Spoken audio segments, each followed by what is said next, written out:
Dans cette vidéo, on va voir comment faire un cordon high cord, toujours très pratique quand il s'agit de faire des cordons pour des bandanas ou même pour des pantalons ou des gilets. Donc c'est parti. Un high cord, ça se fait souvent avec 3 ou 4 mailles, tout dépend de l'épaisseur que vous voulez pour votre cordon. Là, je vais vous montrer comment faire avec 3 mailles, mais le principe est le même avec 4. Donc on monte tout d'abord nos 3 ou 4 mailles.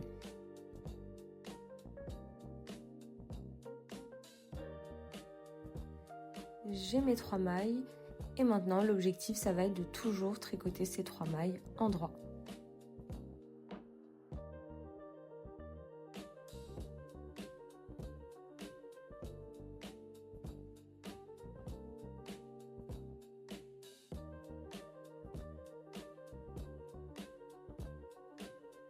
Nos 3 premières mailles sont tricotées et donc habituellement quand on tricote en droit, on aura l'habitude de tourner notre ouvrage et ensuite de tricoter à envers.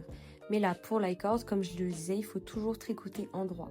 Donc soit si vous êtes sur des aiguilles qui ne sont pas double pointe, il va falloir donc remettre vos mailles sur votre autre aiguille pour pouvoir à nouveau tricoter vos 3 mailles en droit.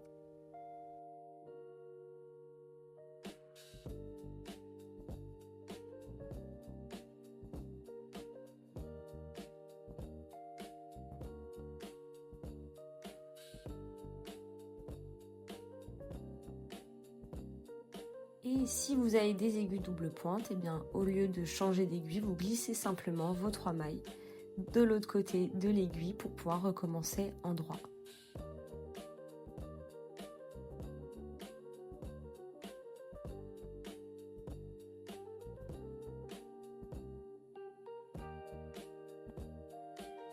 Encore une fois, si j'ai des aiguilles double pointe, je peux glisser mes mailles de l'autre côté et reprendre en droit.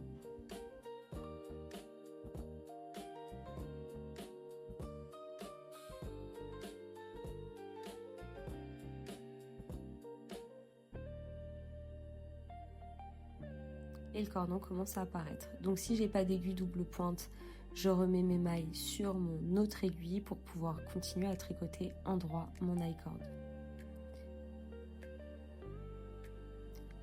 En fait, vous allez vous retrouver à avoir votre fil de pelote qui est sur la 3e maille. Et c'est tout à fait normal parce que comme on va toujours tricoter en droit, donc je pique pour tricoter ma première maille en droit, et bien ce fil lié à la 3e maille, il va pouvoir nous permettre de serrer la 3e et la première maille ensemble pour que ça puisse faire ce tube. Il faut faire attention à bien serrer la première maille pour que ça puisse bien raccorder le tout.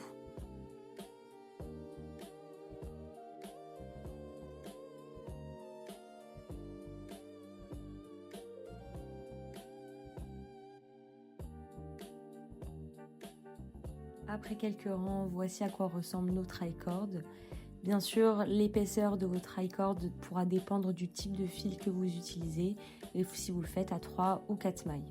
Il faudra bien penser aussi à serrer assez régulièrement pour que le cordon puisse bien se tenir.